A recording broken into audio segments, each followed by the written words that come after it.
Welcome to yet another episode of Slow, and today we dive straight into something juicy, and let's talk about affairs. And this topic really stems from, I think, some of the conversations that we've had in our marriage about, certain people that we know or certain news that we hear Yep. on social media about marriage breaking down or relationship breaking down because of an affair. Yep. So a lot of times when people look at affair, it's always who's to blame, right? Yeah. Whose First fault thing, is whose it? fault is it? Yeah. So Correct. firstly, it's always right the person who cheated. Yep. But as we all know, there's always two sides to the story. Yep. So let's talk about that. Yeah. Let's. After talking to many people, I guess the first question we have to ask is why people get into affair in the first place. Because to me personally, affair is a very difficult thing because you have to reinvest your life, your energy, your love, your emotion onto a different person. After you have done that with your spouse that you have married for maybe, I don't know, 10 years or maybe 15 years.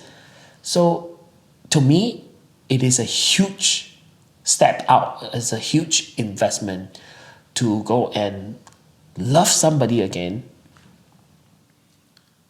So is this a character flaw? You know, it's very okay, interesting. hang on. Yeah. Maybe before we talk about character flaw, maybe the person is not looking for love. Of course, there are many reasons, right? Maybe excitement, fun, new adventure, maybe connection. Maybe something is not happening in their marriage that they were looking for. Maybe expectation unmet. Maybe there were needs. It could be revenge too. They've been hurt, Oh, so wow. they start looking out. Revenge towards the spouse who's cheated. Yeah, or revenge towards something that happened in the past that never got resolved. Okay. Right there, And then you also talk about, okay, sorry, yep. and many other reasons. And you also talk about excitement. Yeah, So if it's excitement, then it cannot be love, right? So usually, based on all the people that you have spoken to, any of those affairs actually lasted. It may be the reason that caused their marriage to break down. It may lead to divorce. But did they stay on with the affair or not?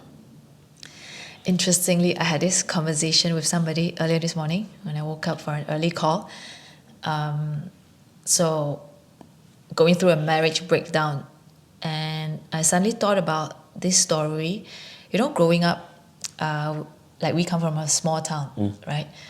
And I think we're really treading into very sensitive topic right now. You know, growing up, you would know a friend or two who actually have some breakdown in their family, meaning they probably grew up in their teenage years, they found out their dad actually has another family somewhere else, Okay. right? Yep. So that probably started from an affair that led to a relationship that led to another family. Okay. And I always had this question in my head. How did that original wife, the first wife, deal with issues like that? She must have made a choice that, hey, when I find out about this affair, I really value my family. I don't want my family to break down. And I've done all I could to talk it out, and I can't force change, right? Yeah. On my partner. I choose to accept it and live with it. Yeah. That's tough. That's a sacrifice That's a sacrifice. by allowing it to still happen. Yeah. Wow. Okay. But in this day and age, it's probably not so much acceptable because, you know, I think it's not about acceptable. It's also about the when the partners are empowered. Like, okay, I'll I- walk away, I right? can walk away. Yeah. I I'll be guess independent. maybe in the past, harder for people to walk away. Yep. social taboos, and you don't want to be ostracized by the society. And I don't know. I don't know what people think. That's why I feel, not I feel, but I do have this theory that affair sometimes, the root of it, it probably stems from a character flaw. The value system. It has to do with value system. Right? Everybody gets into marriage, you make that person the one, right? Whether is there going to be a better one that's come along? The For answer sure. is for sure. Yeah. Right? There's going to be someone who's richer, who is Better looking, prettier, loves you more. they'll come along. Yeah. So relationship and marriage, it's always a choice, right? A commitment. And it shows in the value system, the character. So the same person that I talked to this morning said this. She said, I wish I didn't get married. I said that's a wrong mindset to have. Yeah. Right? What she's saying is, if I knew this would happen, whether it's character flaw or whatever it is, maybe it's better off I just didn't get married. But you would never know. But that could be isn't the it? emotion speaking, Yeah, definitely. right? Because if that's the case, then there's nothing you can do in life, because there'll always be two outcomes in life, good one or a bad one. Hardly will we have something that has got a neutral kind of an outcome. And character flaw, probably what they saw was, maybe they thought it was acceptable. If my mom accepted it, then why my wife cannot accept it? Wow, I don't know. Seems like pretty heavy. But definitely, there are many, many unresolved issues or hurt that led them to maybe fall for somebody else, or maybe it's just a moment of Lust. lust, or a moment of moral failure, right? Or that moment of Yeah, I just give in to my no. That's why if it's a moment of moral failure, then it is a very serious character flaw to carry on it. So say moral failure over someone that maybe you're not interested, but something happened, but you carry on with that after that. I think, wow, there's so much to deal with in that person. Maybe insecurity, maybe fear, maybe scared but still want to try because of the excitement. But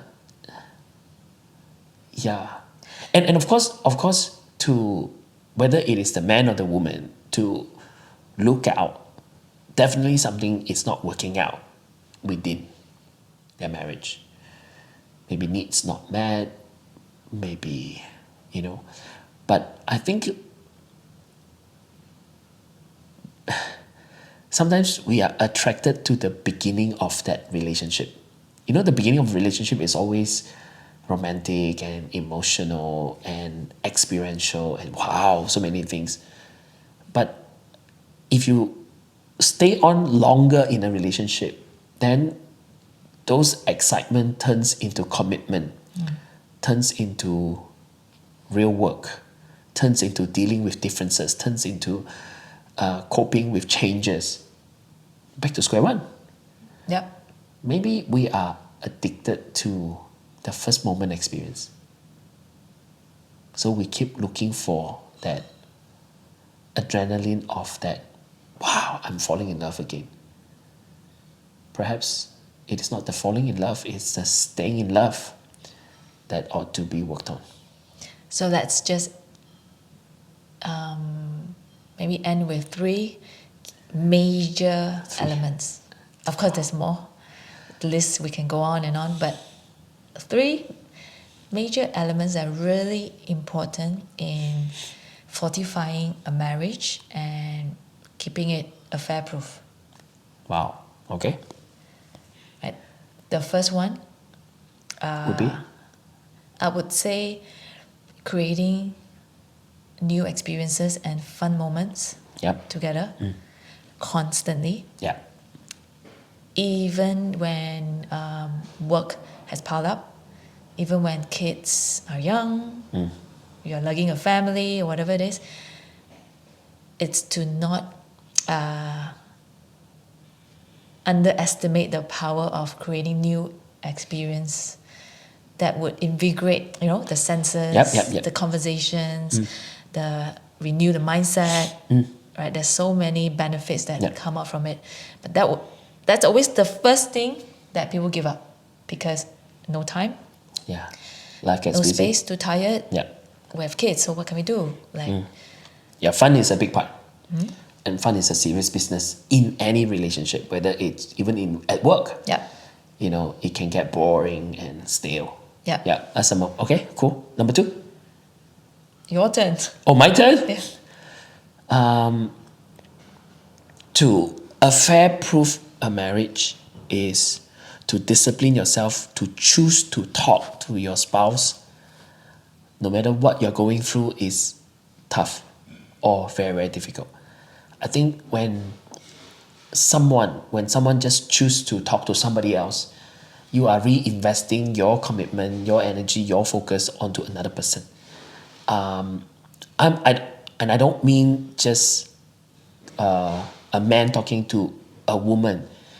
It could be a man talking to his own group of friends, because if you do that too much, then your emotional dependence now is outward and not inward toward your own spouse. Sometimes we think, well, we don't want to trouble our partner, we don't want to bring the stress home. So were there times that you struggled to talk to me about some of these things? For fear I will get overwhelmed. That's one. Also too lazy to talk about it. Okay. So I actually That's don't talk. honest. Yeah, I just it's already so stressful. Let's not just talk about it. And I hope to slip it off so that it dissipates. And I think sometimes it's maybe very practical. Like, if I don't think that telling you we can solve it together, because men are just solution based rather than emotional support based. I think. So yeah. So just have to basically discipline myself to redirect that focus, that energy to, hey, talk to my spouse. Whether it is easy or hard or tough or bad or whatever. Yeah, just do that. Okay.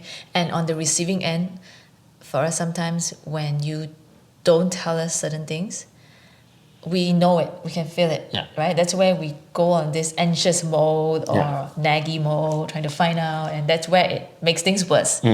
So I guess if your partner is not really talking, opening up, but you clearly could see that they're stressed out, I think one of the better ways that you can do is to love them the way they want to be loved. Yeah, true. Right? Maybe it's doing things together, like cooking for them, or maybe it's spending quality time.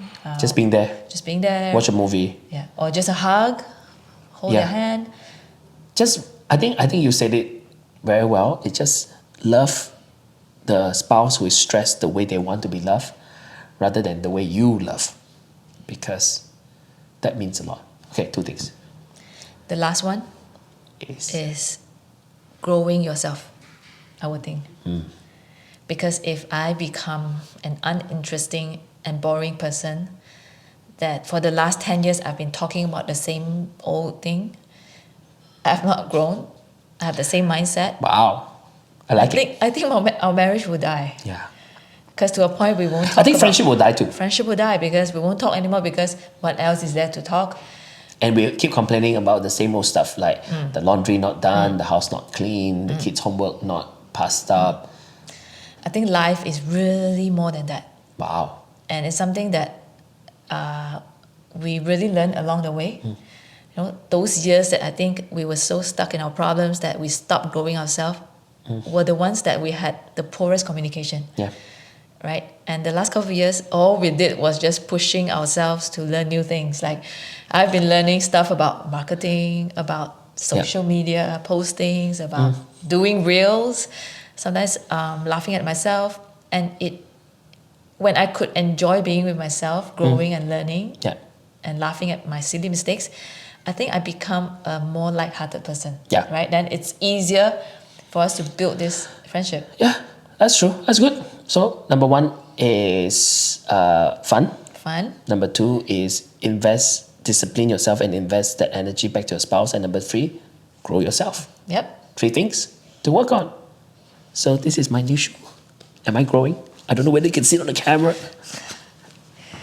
I hope you enjoyed this episode. So like, subscribe, follow, do whatever it is. Tell your friends how amazing this slow podcast has been. And if you have questions, really do post them or send it to us on DMs through our Instagram accounts. Yep. And we would love to chat more with you. Yeah.